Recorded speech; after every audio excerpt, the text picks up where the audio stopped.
পছন্দ। ছোট থেকে বড় সবারই ফুলের বাগানে গেলে কেমন মন ভরে ওঠে। ফ্লাওয়ার ভ্যালির কথা বললেই সবার আগে মনে পড়ে খিরাইয়ের নাম, কিন্তু কলকাতা থেকে মাত্র 2 ঘন্টা দূরে এই ফ্লাওয়ার ভ্যালির কথা অনেকেরই অজানা। শিয়ালদহ অথবা দমদম থেকে ট্রেন ধরে প্রথমেই পৌঁছাতে হবে রানাঘাট স্টেশন।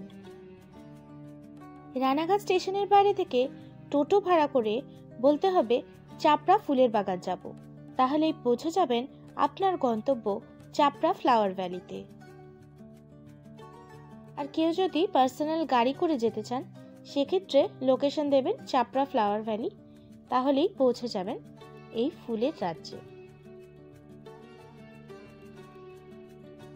গ্রাম্য মেঠো পথ ধরে যেতে যেতে দুই ধারে সবুজকে উপভোগ করতে কিন্তু দারুণ লাগবে।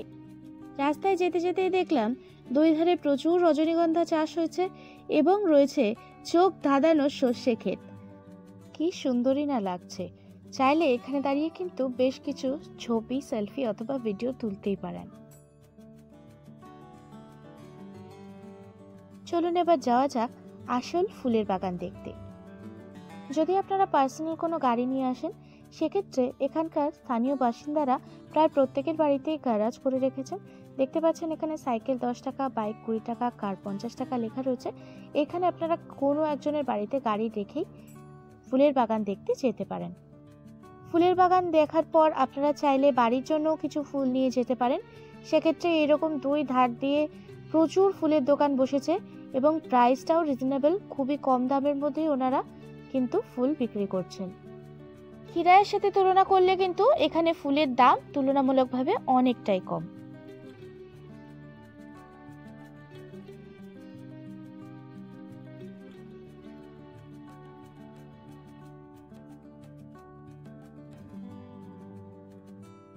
শীতকালীন সব ফুলই কিন্তু প্রায় এখানে দেখতে পাবেন, যেমন অ্যাস্টার, চন্দ্রমল্লিকা, গাঁদা, জারবেরা, নানান রকমের ফুল কিন্তু রয়েছে এখানে। আর এখানে দেখতে পাচ্ছেন এখান থেকেই ফুলের আসল বাগানটা শুরু। আর ভেতরে এরকম গ্রিন হাউস করে করেও অনেকগুলো ফুলের চাষ হচ্ছে, এগুলো অবশ্য বন্ধ ছিল।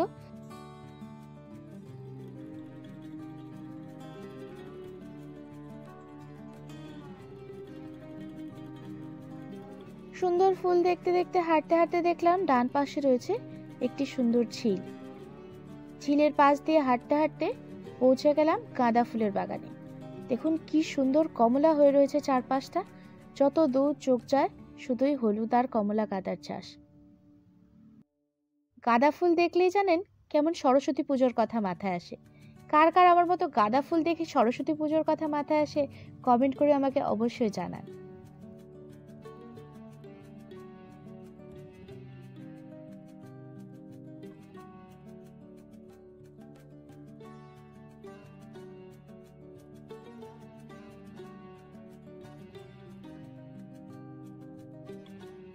এরপরে হাঁটতে হাঁটতে চলে এলাম রং বেরঙের চন্দ্রমল্লিকার জায়গায়। দেখুন বেগুনি, লাল, কত রঙের চন্দ্রমল্লিকা।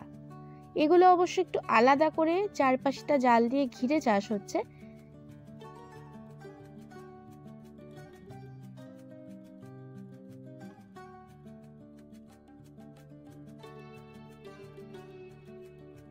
আসলে জাল দেওয়ার কারণ আগে অনেক মানুষই এই জায়গাটার কথা জানতো না, এখন আস্তে আস্তে সবাই জানতে পারছে আর মানুষের ভিড়ও বাড়ছে।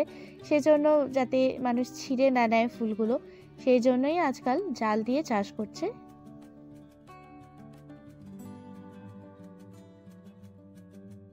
কিছুটা গিয়ে দেখলাম এখানে একদম ছোট্ট ছোট্ট সদ্য লাগানো বেশ কিছু চারা।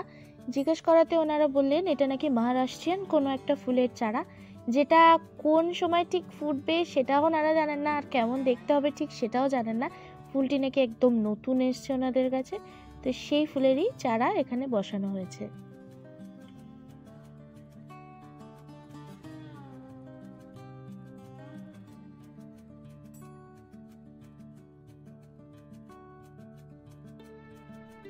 এবার চলে এসেছি সুন্দর সাদা বড় বড় চন্দ্রমল্লিকার সামনে। ঠিক যেন মনে হচ্ছে শীতের মিঠে রোদে খিলখিলিয়ে হাসছে ফুলগুলো।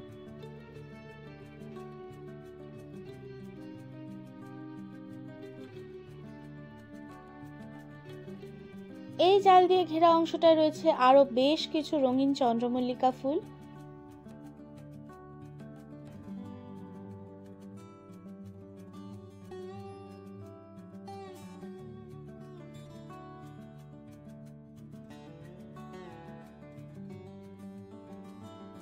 বাইরে তো ফুলের দোকান বসেইছে, তাছাড়াও কিন্তু আপনারা চাষিদের থেকে ডিরেক্ট এখান থেকেই ফুল কিনে নিয়ে বাড়ি নিয়ে যেতে পারেন।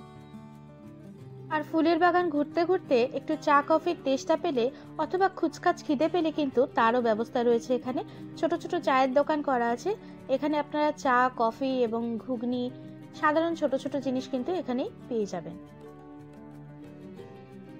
এখানে করা হয়েছে দেখুন অ্যাস্টার ফুলের চাষ, খুবই সুন্দর লাগে এই ফুলটিও আমার। আর এখানে চাষ হয়েছে বলা যেতে পারে একটি ভাইরাল ফুল, জিপসি ফুল। তো আজকাল ফ্লাওয়ার বান করা মানেই দেখবেন সবাই জিপসি ফুলের ভীষণ ইউজ করছে। তো এই সেই জিপসি ফুল। আর এখানে রয়েছে আবার বেশ কিছু রজনীগন্ধার চাষ।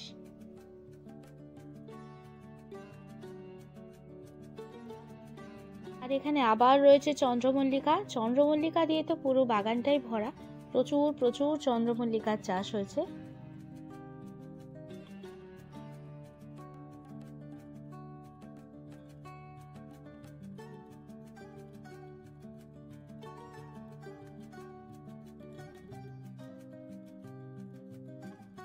চাইলে এখান থেকে কিন্তু একদম ফ্রেশ চন্দ্রমল্লিকা আপনারা তুলে বাড়ি নিয়ে যেতে পারেন। আর দামও সেক্ষেত্রে খুবই কম বলছিল, আমি বললাম 4-5টা করে চন্দ্রমল্লিকা 10 টাকা 20 টাকা এরকমই দাম বলছিল, খুব বেশি না।